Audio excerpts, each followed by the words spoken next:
Lord Frost has joined an influential group of Tory MPs whose anti-lockdown demands have hamstrung Boris Johnson in recent weeks. The former Brexit minister joined the COVID Recovery Group, CRG, and said he was looking forward to helping the backbenchers in their bid to remove all pandemic restrictions as quickly as possible. Dozens of Conservative MPs are a part of the group, and its highly organised setup has led to humiliating Tory revolts in the Commons on coronavirus restrictions in the past. Just before Christmas, the CRG has responsible for the coordinated revolt over the introduction of vaccine passports, with more than 100 Conservative backbenchers refusing to back Mr. Johnson's plan to beat the Omicron variant. His biggest rebellion to date. The size of the rebellion was far bigger than the government had been anticipating and sent shockwaves through Number 10 after the Prime Minister was forced to rely on the Labour Party to ensure the policy passed through the Commons. Lord Frost sensationally quit the cabinet last month as he criticised the Prime Minister for being too heavy-handed with COVID restrictions.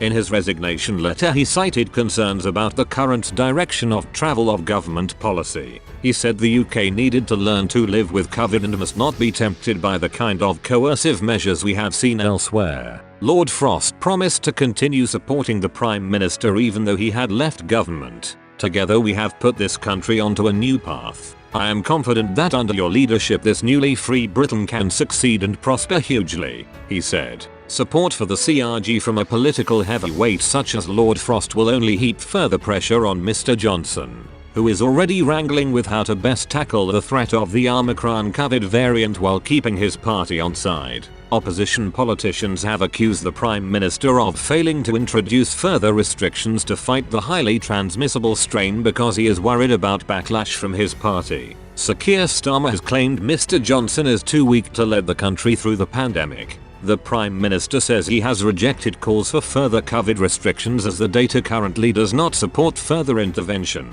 I think the way forward for the country as a whole is to continue with the path that we're on, he said yesterday. However, vowing not to hesitate to act if necessary, he added, "We'll keep everything under review." His official spokesman went further today, saying, "At the moment we don't see any data to suggest that further restrictions would be the right approach. Given we know it is important to strike the right balance between protecting lives and livelihoods, there are significant mitigations in place for our NHS to help them in what's going to be a very challenging winter."